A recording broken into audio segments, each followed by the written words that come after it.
5 criminosos foram presos, metralharam uma casa em Novo Hamburgo no mês passado, gente. Essa casa aqui, tá vendo? Mostramos aqui no Balanço Geral a história.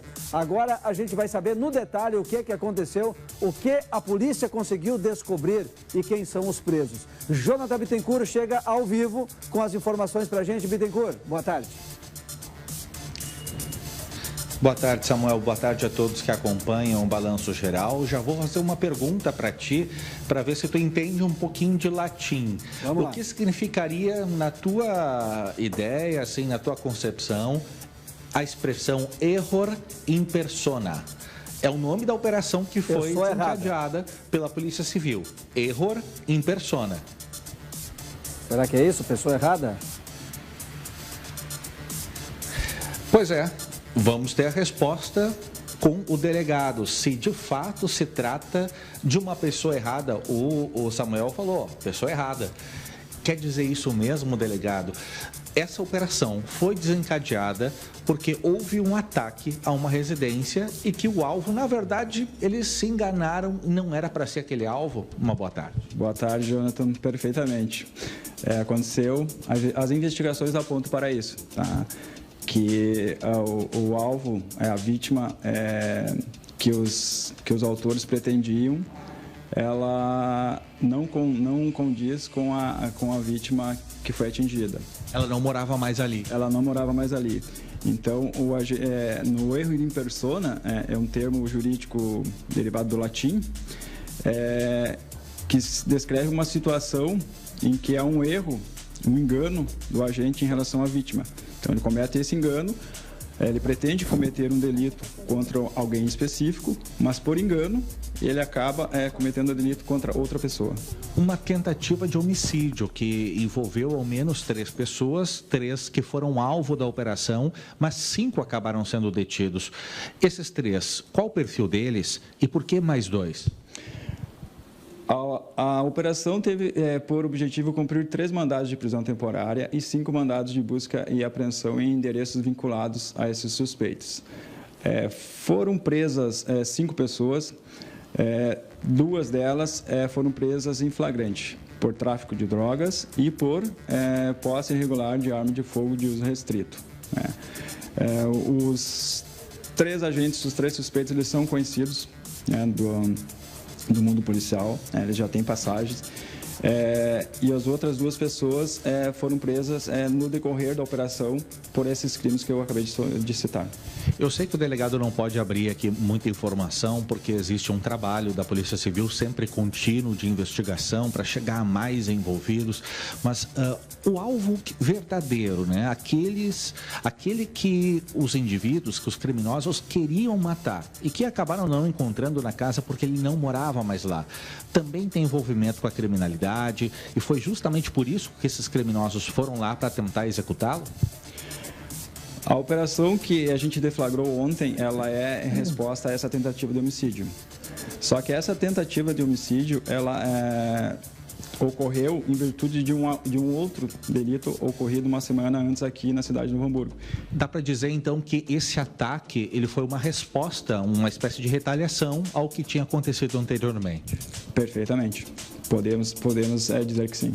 Perfeito. Então, muito obrigado, delegado. Não sei se tu tem mais alguma pergunta, mas a Polícia Civil chegou para prender 3 indivíduos, chegou para prender esses 3, né? Um grupo específico ali que envolvido diretamente nessa tentativa de execução de alguém e acabaram errando, inclusive a pessoa, por muito pouco não perdeu a vida, foi baleada, tiros inclusive de fuzil, Samuel.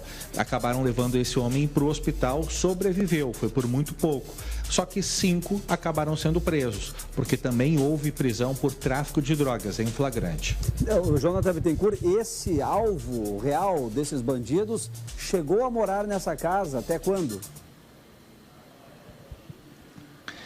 Exatamente, ele chegou a morar nessa casa, a gente tem até quando mais ou menos, se foi ali, ele trocou de endereço e daí nesse meio tempo quem se tornou a vítima, né, nessa história acabou ficando ali no endereço a ponto dos executores não saberem que alguém já tinha se mudado para lá? Foi num intervalo muito curto, digamos assim? O que foi apurado é que o intervalo entre as mudanças ali aconteceu, acho que foi mais ou menos uns 3 meses. Eu acho que teve uma falha, inclusive, de execução dos criminosos, né? Sim. Acharam que seria ali o endereço, 3 meses dá tempo de saber que alguém mora ou não mora mais ali, né? Mas eles foram lá para fazer e acabaram se dando mal. E agora presos, pelo menos uma parte desse grupo, porque as investigações elas continuam. E Jonathan Bittencourt, esse que morou ali e se mudou, o delegado pode explicar para a gente um pouco mais de quem é ele, se não dizer o nome, mas pelo menos as passagens policiais, pertence a algum grupo criminoso. E ele foi o autor daquela primeira tentativa de homicídio que foi retalhada nesse caso da casa metralhada, foi isso? Exatamente. Teve um outro crime de uma grande repercussão aqui na região e, como resposta a isso, o grupo criminoso foi justamente com o objetivo de executar quem ordenou aquele primeiro crime. E existe uma investigação também com relação a esse episódio, entre tantas investigações por parte da Polícia Civil aqui na região. Mas o que a gente pode dizer sobre o perfil desse alvo, né? O verdadeiro alvo? Era uma pessoa com muitas passagens pela polícia? Por que tipo de passagens pela polícia, delegado? O que for possível, é claro, trazer ao público. O verdadeiro alvo, a intenção dos criminosos, ele não tem passagem pela polícia. Não tem. Não tem. Então, nos causou até estranheza, né, quando a gente se deparou com essa informação, mas, de fato, ele não tem passagem pela polícia. Que coisa. Não tem passagens pela polícia. E isso acaba, por vezes, obviamente não quer dizer que pela pessoa não ter passagens pela polícia, que ela não teve nenhum envolvimento com nada no mundo dos crimes. Apenas que a Polícia Civil ou a Brigada Militar não chegaram a identificar ou ter a materialidade, as provas que possam vinculá-lo e ele passar por uma condenação depois na justiça, né? Passar por todo o processo que um suspeito precisa para se tornar um condenado e, por fim, cumprir pena, né, pelos crimes previstos. E muitas vezes o próprio crime organizado acaba também se utilizando de pessoas que têm o nome limpo na praça, digamos assim, para justamente passarem despercebidas, né, Samuel? E mais uma curiosidade, Bittencourt, naquilo que for possível o delegado nos ajudar, esse primeiro crime que gerou a retaliação, que foi um crime de grande repercussão, como tu disseste, que caso foi esse? Será que nós noticiamos aqui?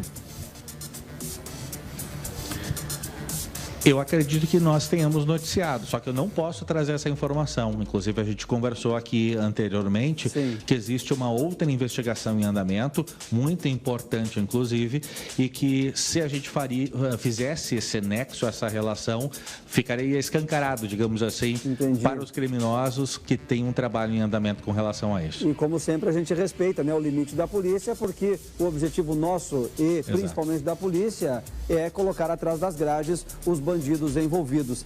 Esse homem que foi baleado ali, Jonathan Bittencourt, nessa casa, que não tinha nada a ver com a história, foi baleado de graça, sem dever absolutamente nada. Qual a condição de saúde dele hoje? Qual a condição hoje do que foi baleado, que não tinha nada a ver, digamos assim, com a história? Ele passa bem, no caso sobreviveu, né? Porque foi por isso uma tentativa de homicídio. Sim. A vítima que foi atingida, ela no dia ela teve atendimento médico, né? Ela se dirigiu até o hospital aqui do nosso município, foi atendida e no mesmo dia ela teve alta do hospital e não tem perigo de morte, não. Perfeito, porque, olha, disparos de fuzil é um risco, né, Samuel? É um risco muito grande. Quando alvejado, quando atingido, a chance de morrer, dependendo da parte do corpo, é quase certa. É verdade. Ok, Jonathan Bittencourt, muito obrigado pelas informações. Delegado também, teremos novidade com certeza nos próximos dias a respeito desse caso aqui, né? Mas por enquanto é isso que a gente pode trazer, é isso que o delegado trouxe para os nossos telespectadores desse caso do esclarecimento.